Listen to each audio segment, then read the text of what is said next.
You're listening to the Unreasonable Fridays podcast network. Go ahead, stand up, stand up, stand up. Stand up. Stand up. Stand up. Shorthand intro. This is Ad Space. ADD Space! I'm your host, Aaron Rand Freeman. I'm the other host, Elise Bacon. Welcome to the show. Here we go. Yeah, I'm going to need to pick your brain if there are any anime rom-coms as amusing as High Score Girl. It's important. I don't know if they're as amusing, but I do have some really lovely anime rom-coms. Yeah, we're going to have to...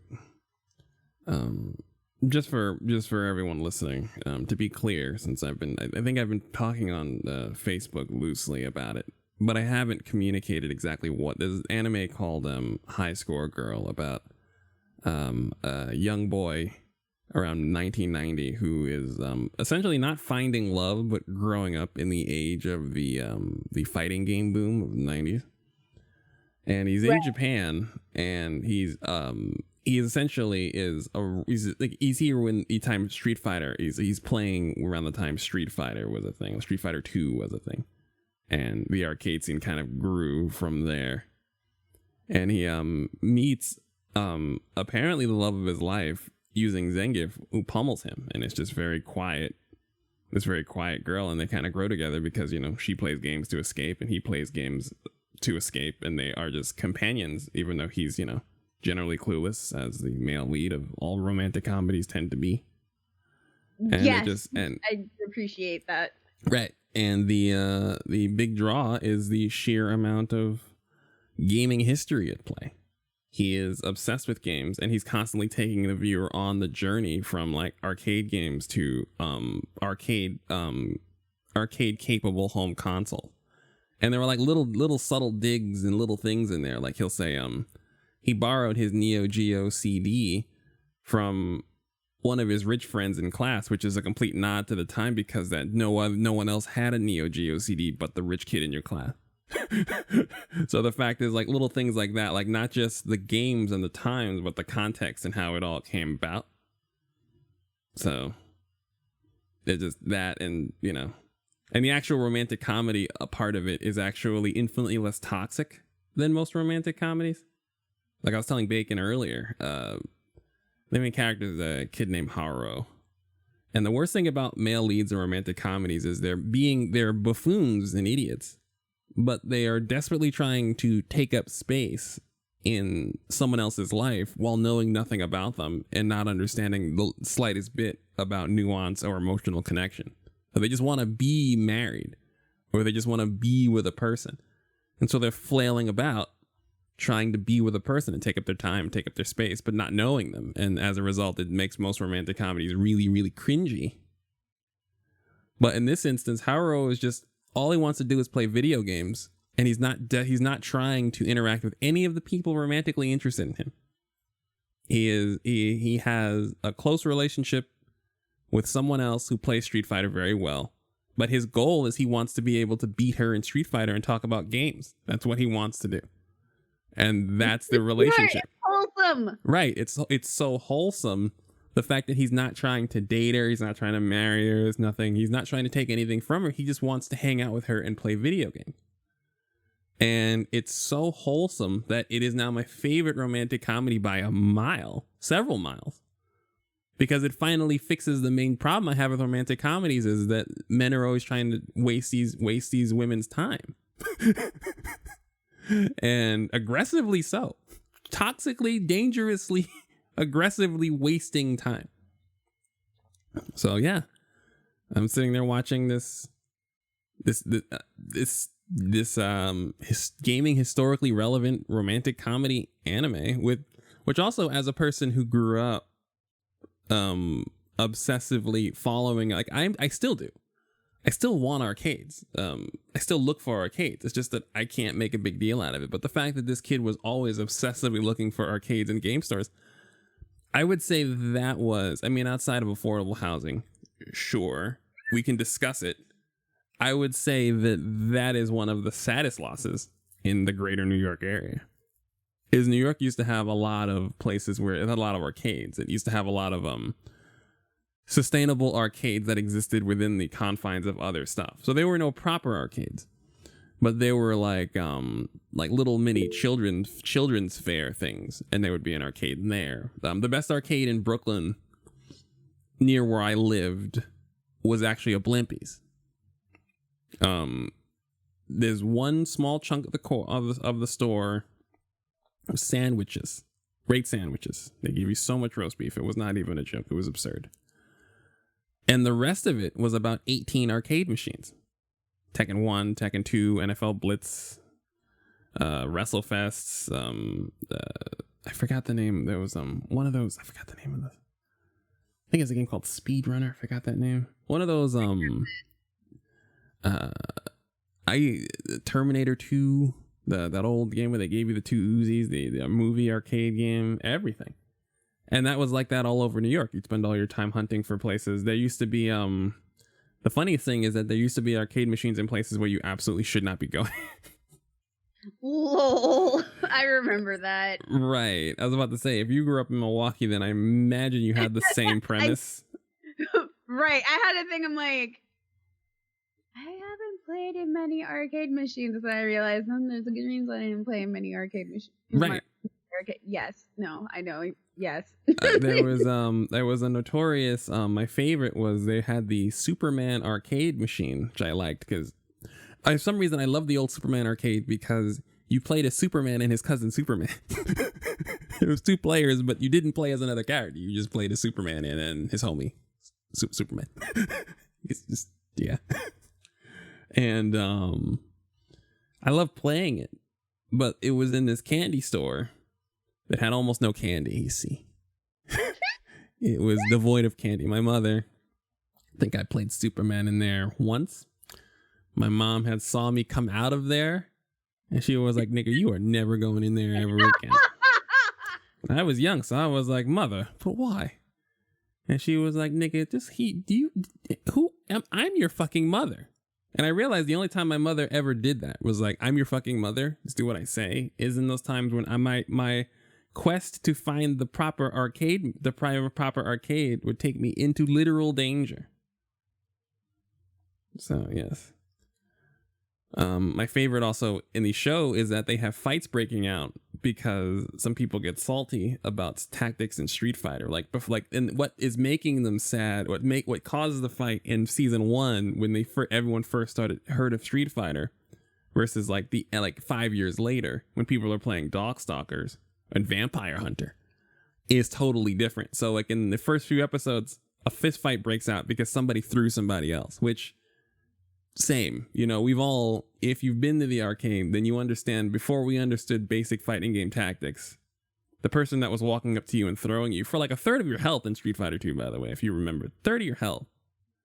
And right around the 5th time that happened, there was going to be a fight in real life. And you only used advanced tactics if you were armed, traveling with more than one person, or understood exactly how to get out of the place in which you are throwing people who are blocking in the corner. And this was before people got a hold of Zangief and stuff. This was people who were just using Ryu and Ken and just throwing by holding forward. God forbid you use Zangief, who just had this massive sphere of influence. But yes, things like that. And it just captures so much of arcade culture while having a truly wholesome story of developing love and romance that I'm just totally into it. Now, it might be hitting because of the pandemic. It might be. I'm not even going to say that I'm not in a place. I tell you because you're literally just describing my favorite genre, so I can't, I don't know what to tell you. Right. So it's difficult for me to judge. I can't tell whether I would do this again for another anime where there's the timing, but I wouldn't have been looking at Netflix for 2 a.m. if it wasn't for this pandemic. But then I think I would like this. I like this anime because it specifically speaks to my value system, which I never say about anime. I've never seen an anime in my life that speaks to my value system. But this does, and I I really, really, really like it. So now I'm willing to, much like when I played, what was it? What was it that was it Monster Hunter that blew the lid off and I wound up just playing Japanese RPGs again and stuff? Was it Monster Hunter? Yeah. Monster Hunter, because I'd been trying to get you to play JRPGs for a hot minute, and you're like, meh, meh, meh, meh, meh, meh, meh. And then I'm like, play Monster Hunter. And then I was posting videos of my Monster Hunter life, and you're like, God damn it, Bacon. Right. And then you started playing Monster Hunter, and you're like, oh shit. Yeah, Monster Hunter is my favorite. Yes. It opened the doors to my general resentment of like Japanese style games. It's an old resentment, and it just went away. I was like, oh, okay. And yeah. So I'm willing to let you lead the way now. If this is your favorite genre of anime, then I am willing to. Not all of it's great, but like I literally just read and watch copious, ungodly amounts of romance stuff. It's just copious amounts. So yes. It's either mechs, blood, and murder, or romance anime.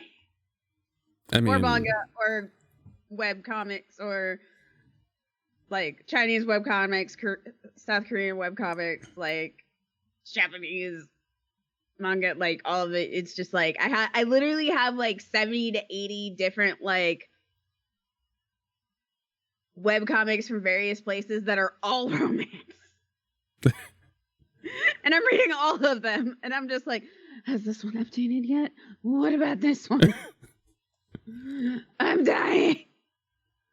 I mean, I'm here for it. I mean, I've sent you screenshots from some of the stuff I've read. Oh, please, I'm here for it. Like I said, I think it's about to, by the end of this episode, I'll tell you that I realized my love of 2 anime romance dramas. I have, they're going to meet in the middle. I'll tell you about the other genre that I enjoy in a little bit. But yes, I am willing to take recommendations. And frankly, I mean, I guess, you know, I'm going public with this. I'm going public with how much I love this romantic comedy. I believe it's 2 seasons out on Netflix. I'm still at like right at the end of season 1, but I'm willing to go public, and I kind of want to hear about what the audience is. I want to hear about that. I want other people to watch it, for one thing, because the history is so rich, and I kind of want people to watch it. So I'm here. Let me break out this notepad. I do legitimately have a notepad. And I legitimately have a pen. Oh my gosh. Yeah, that's okay, well, you're gonna make me start just name me 2 off the top of your head. We'll start from there. We'll make it a process. well, I'm trying to find the name of I'm trying to see if one of them's available for streaming, because okay, one of them is definitely like just totally like TV like one of them's definitely got a lot of like tropes from like, you know, seinen genre, you know, big-breasted lady, etc. A lot of like sexual innuendo kind of things. But then there's also like this whole thing of where like she's actually the more aggressive one and he's kind of running away from her. And it's also teaching you economics at the same time. Right. It's amazing. It's one of my favorites. Okay, I found it. It is on. It got pulled off of Crunchyroll. Now it's on Hulu. What's it called? It's called Maoyu Arch Enemy and Hero. So basically, the premise is like there's this guy who's like, you know, the hero of the kingdom, and he's like, you know, he's the hero. There's always the hero and his team, and they have to go to fight the demon lord to restore peace to the land, right? So he goes, and I'm sending you the link right now. He goes to fight her. He doesn't know it's her though. He just knows like demon. He's like, I'm gonna kill you. And she's just like, I got a proposition for you. and starts like laying out that if the war between the war between demons and humans ended, it would escalate into a civil war between like the winning side. So like humans would go into a mass civil war and the kingdoms would disintegrate. Right. So she talks him into joining her. Right. To make sure that the demons are going to be okay and the humans are going to be okay. So they team up to like basically they also want to, so they team up so they can kind of work this way into there ending up being like a truce between both of sides, but also in a way that would like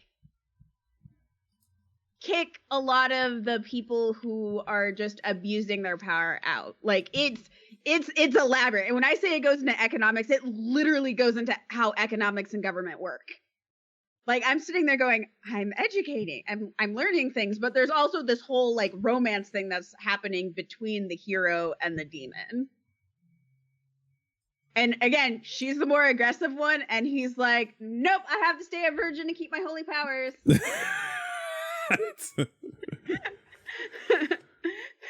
And even though he doesn't have to stay a virgin, he's just like, nope, bye. But he actually really loves her, and so she'll be like hitting on him, and then all of a sudden he'll just disappear. And it's really, but it also has like some of the sweetest, most touching scenes. The whole thing is really good. It has a lot of tropes in it, but the way the story is told makes the tropes like it's almost making fun of those tropes, which is also another reason why I watch stuff like this, where it's like, here's this normal trope that happens, let's make fun of it. So I thought it was really sweet. The anime stops. There's supposed to be a second season coming up soon. But the manga does keep going on, and it's just really cute. It's definitely one of my favorites. I love it so much. And then there is another one that I sent you, and this one's on Crunchyroll, and it is absolutely precious. It's called My Love Story, and it's about a guy. His name's Takeo Goda, and he is huge. Like, he is huge. He's just giant, but he's also not very good looking. Like, just not very good looking, but he has like the most pure heart. And he's not the brightest, but he's like just the purest of pure hearts. And so he's always like, he'll see somebody in trouble, and he always without hesitation goes to help them. And a lot of times people look at him and they get scared. Right. But his best friend, Sunakawa, is like ridiculously good looking. Right. Like, but Sunakawa also hates people. Right. But he loves Takeo. Like, they are best buds. Like, they could not be better buds. And Takeo's just like, it's okay, I'm not the cute one, my friend is.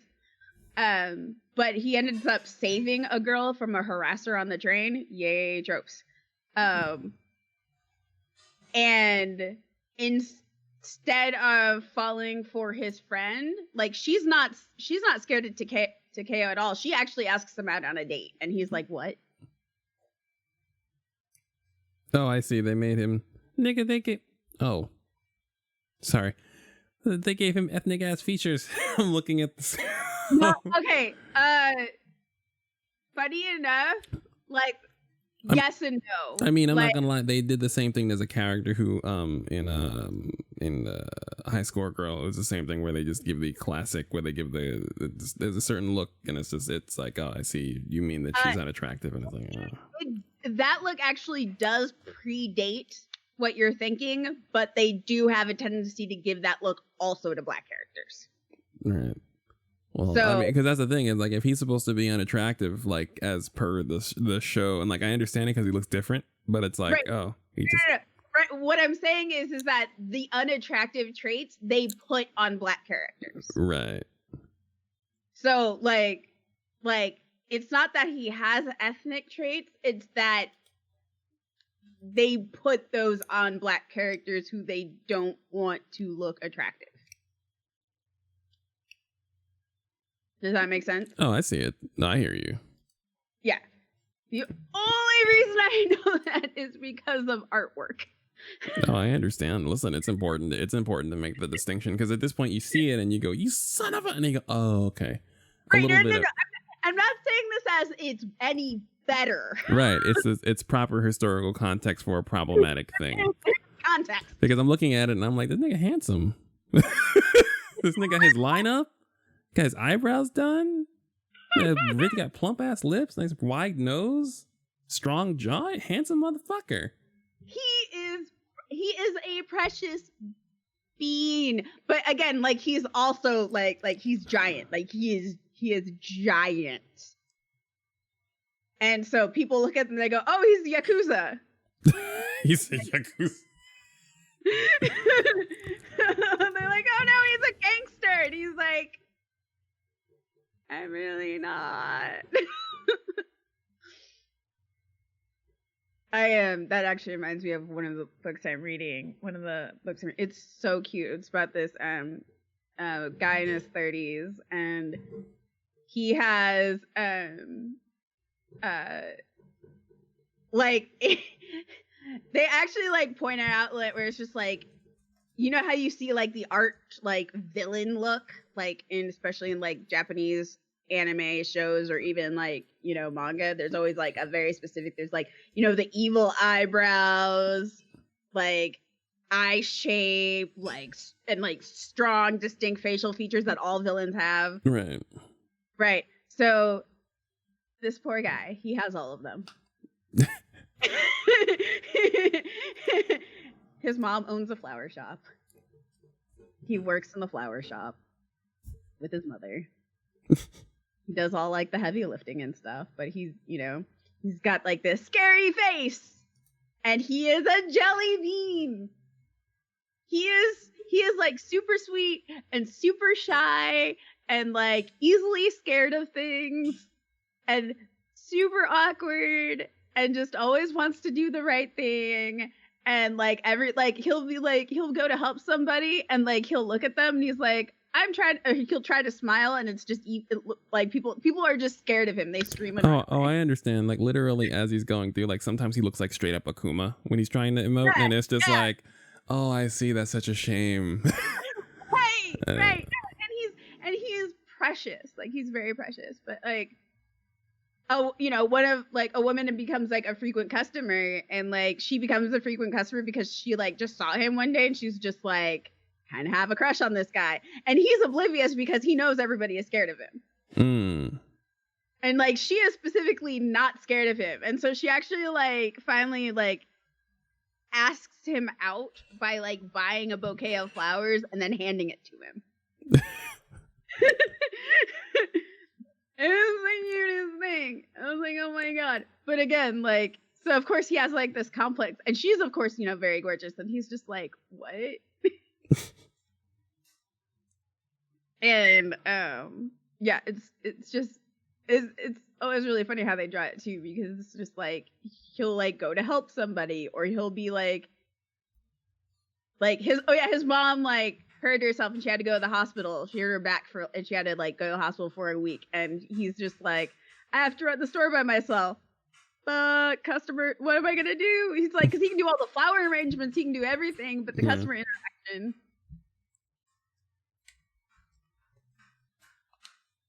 Huh. The customer interaction is a problem.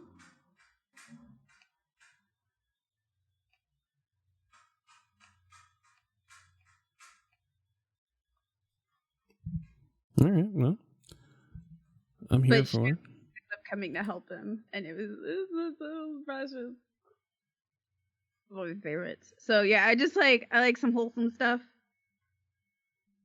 Yeah, I'm here for it.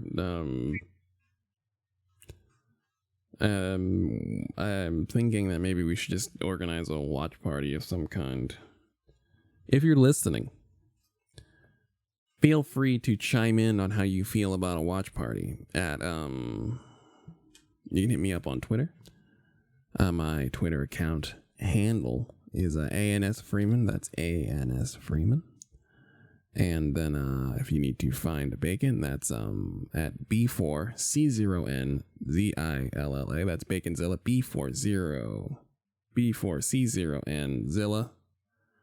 And let us know that maybe we should just go ahead and just put some rom-coms on and just start making people cry, because we're all a little sensitive out here, locked up in our houses. For real. I miss arcades so much, and that's the thing. I have such a deep connection with arcades that it's the only place that makes me feel comfortable hanging out in town, if that makes sense. Like, I go places and I go to brunch and everything, but to feel really comfortable, that's usually what happens. To feel really comfortable in my own skin usually requires me to be in an arcade. And it's been so long since I've been in one. I mean, how would I say, a large one? And it's always funny because the larger arcades are just in places that are out of the way. Thank God I moved to California, where we have a few.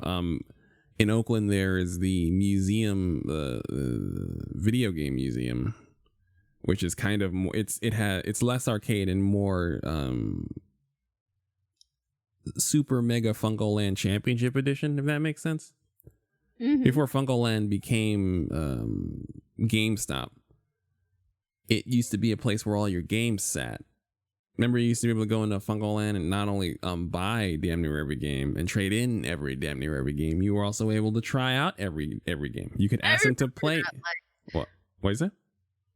I said I remember that life. Right, where you could ask to try a game before you bought it and play it. That was the first time I ever played an Xbox, was at Funko Land, I believe. And was it an Xbox? I forget what I played at a Funko Land, but yes, Funko Land as it was on its way out. But I gotta think about that. But yeah, it's like that, and I miss that type of stuff.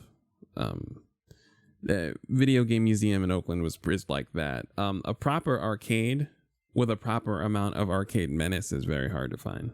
Because one of the things about growing in the arcade, on my end, was that arcades, when they had fighting games, it was one of the few places where, as a child, you would interact with adults on equal footing. You'd go and you'd see niggas in suits coming out of work, trying to get those reps in whatever the fuck they were playing, whether it be Tekken or Street Fighter or X-Men versus Street Fighter or whatever. And you could sit down next to them and play. And you could learn and ask questions, sort of. Some of them were very ornery. And yeah, I miss that energy. Now, some of the arcades were just silly stuff, but some of it was just interspersed with this incredible atmosphere of people trying to learn and people trying to impress, and there being a crowd. And that was lost. Found a good arcade in downtown Portland, but I forgot the name of it. Oh, let me go look it up, actually. Let's see, arcade downtown Portland. Ground Control. Did we go to Ground Control when we were in Portland? Oh, you went. I didn't get to. I think I got really tired. Okay, and you did the Pokemon thing when we were in Portland. That's why Yeah. Okay. Pokemon thing in Portland. I walked around all day, and I think I ended up going back because I hit my. I'm peopled out. I've been outside, and allergies happened, and I think we went back, and I think you went back out. Right. To go, but I didn't get to go.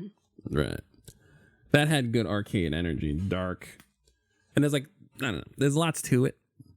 Like, I even like the sound of the arcade cabinets. I like the sound of wooden arcade cabinets, joysticks, and buttons.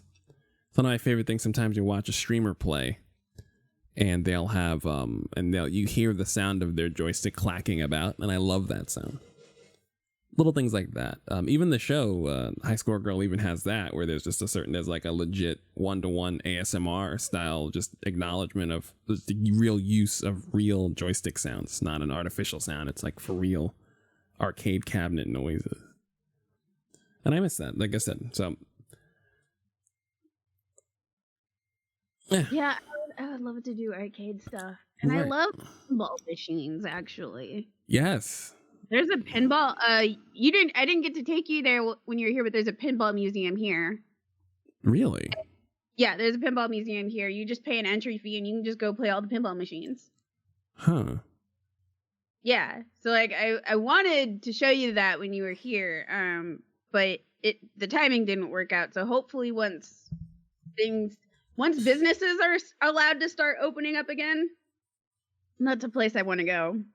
Well, Is that I didn't know you were a pinball fan. Oh yeah, I'm a major pinball fan. Oh shoot. Then I should have Kate on.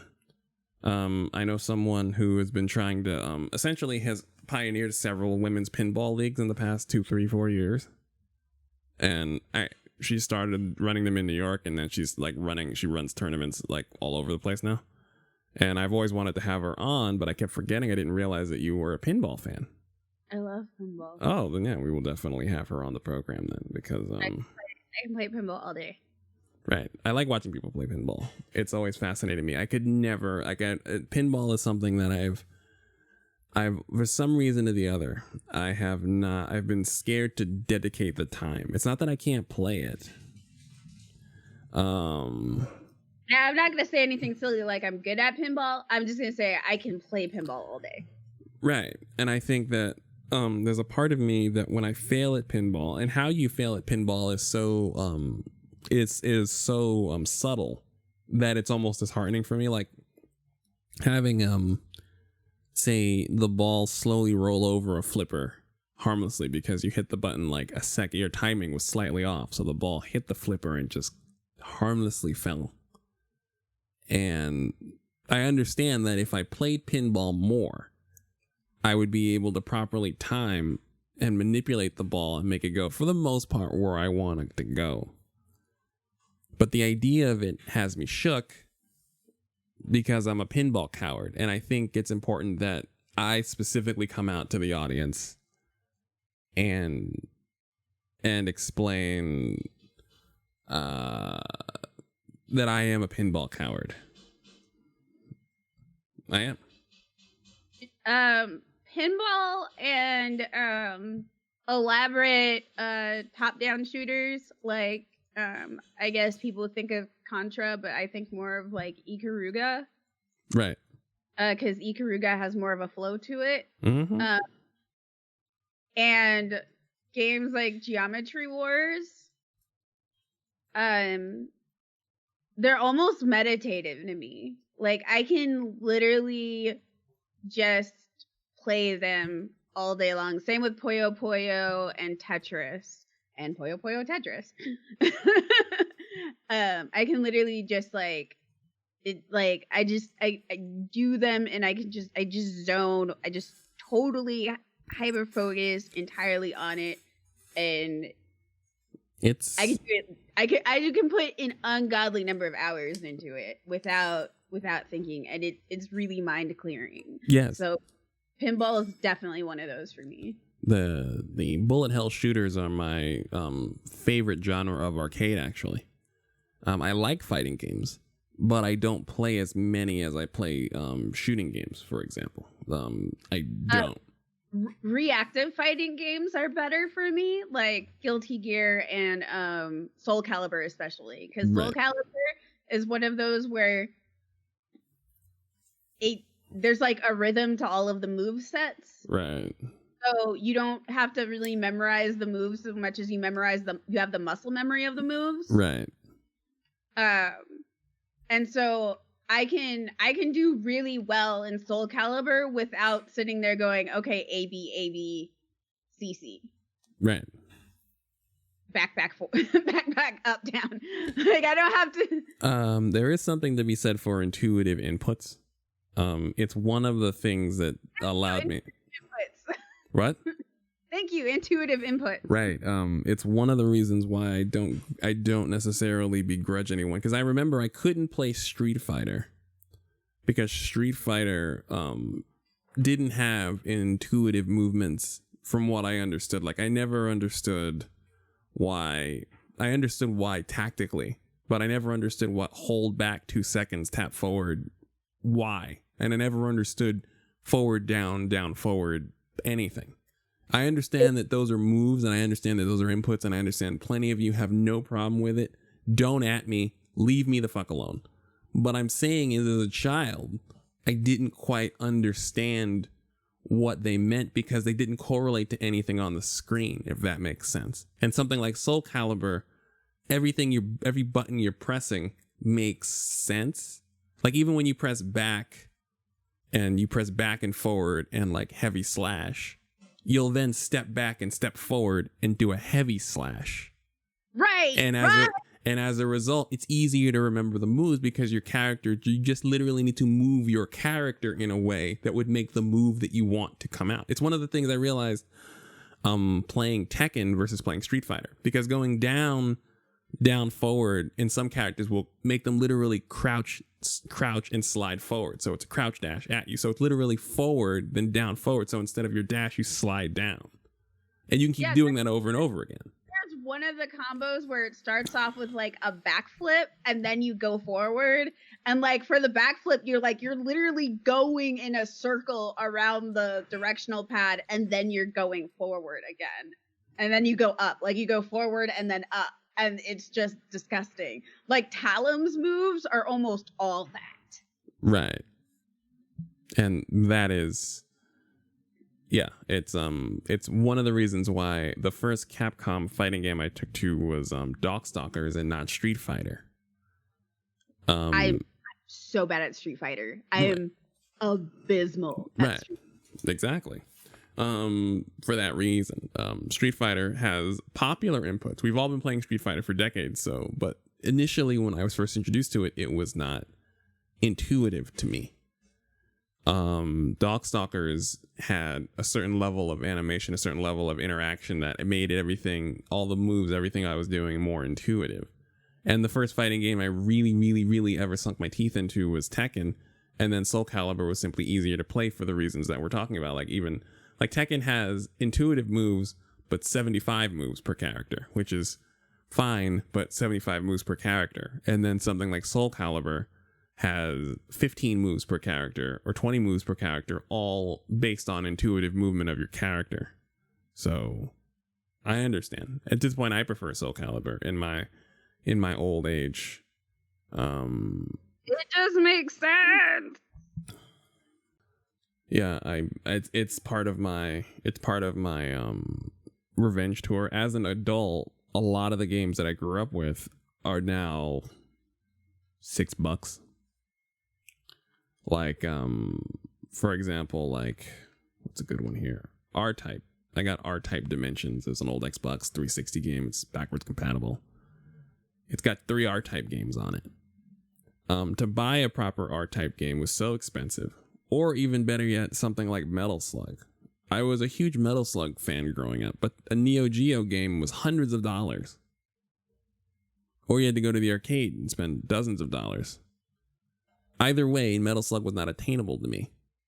But every single version of Metal Slug is now on console. And you can buy every single version of Metal Slug for about $30. So I have every version of Metal Slug on this machine. I have Ikaruga for these reasons. Like I'm with you on this.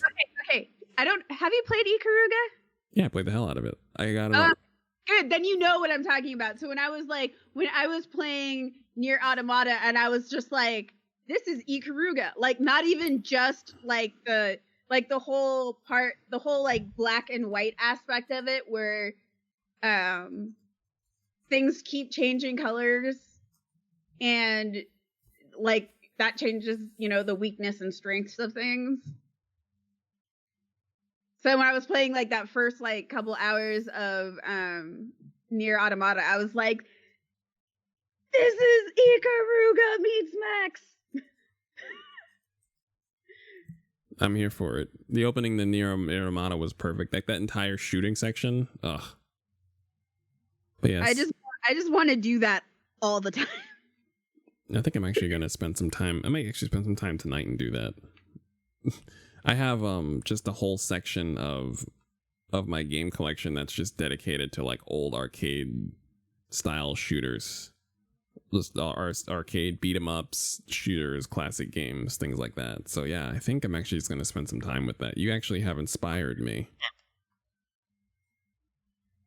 You've truly inspired me. Not gonna lie, I might pick up Super Puyo Puyo Tetris on the Switch. It's on sale. You should.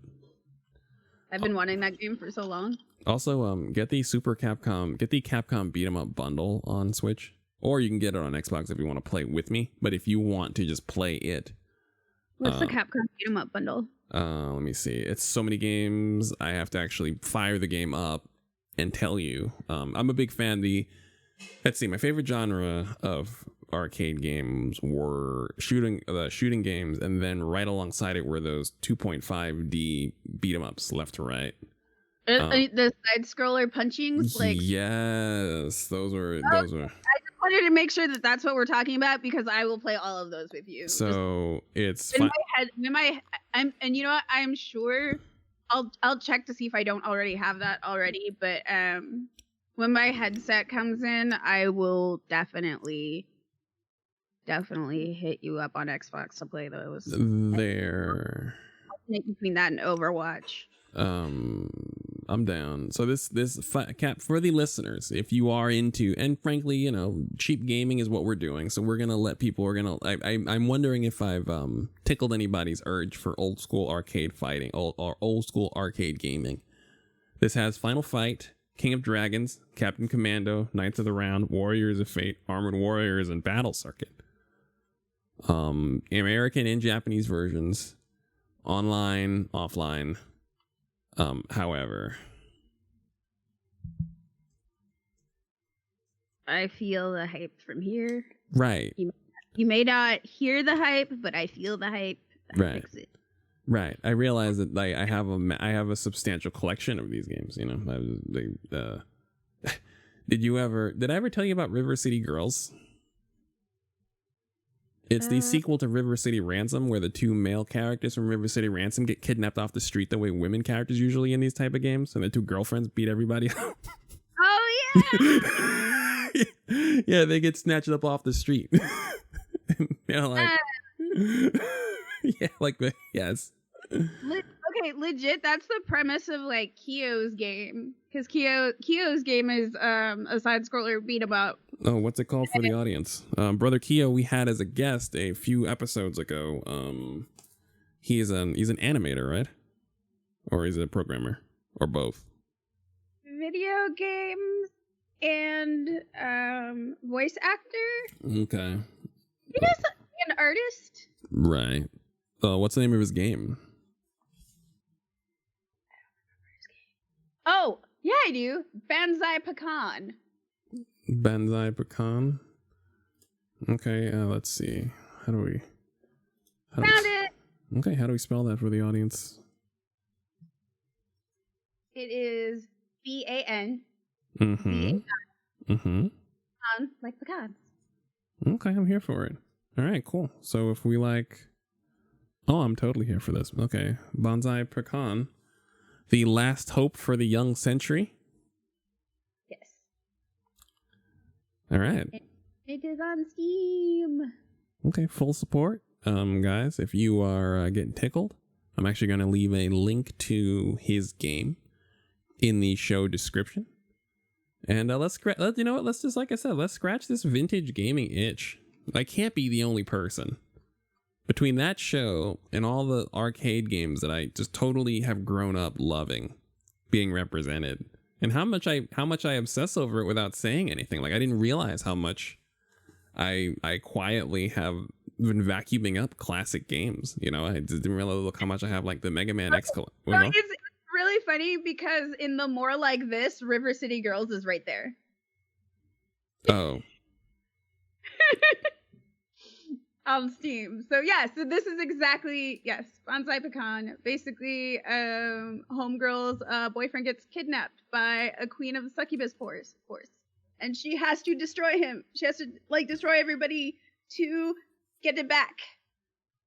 So it's like a magical girl beat him up. I'm here for this. I love it. All right. And I think he's working on a new one. That's what I was asking about him last time. Right. Okay. Well, I'm here for it. I think. We have a show? Yeah, I mean, I could go on, and I'm like I said, I'm going. We can return to this because this is a developing story. I didn't realize just scrolling up how many like looking at like Guardian Heroes pop up, Final Fight pop up, Dungeons and Dragons Chronicles of Mystara, just an old arcade game based on Dungeons and Dragons, air quotes, beat 'em up, you know.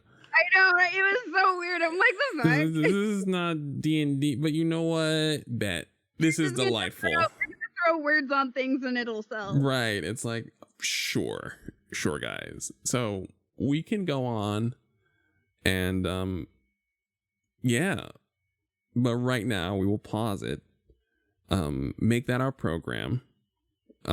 You are absolutely invited to hit us up again, on Twitter. That's ANS Freeman for me, and Baconzilla, B4C0N Zilla, Bacon. Talk about these old games. These are super cheap games. We're all running low on money, but we got lots of time, so we're going to have to go back in time a little bit for some enjoyment. I fully support it. Let's do it. Let's do it together. Well, that's our show. Thank you guys for listening, and have a pleasant day. Go ahead, stand up, stand up, stand up. Stand up. Stand up. Stand up.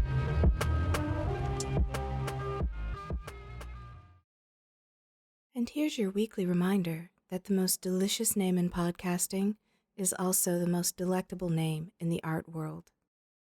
Visit etsy.com/shop/LostInPandemonium for the latest prints, posters, bookmarks, notepads, and more from our very own Bacon. That's etsy.com/shop/LostInPandemonium. It reminds me of an ancient African proverb. Help Bacon buy cake.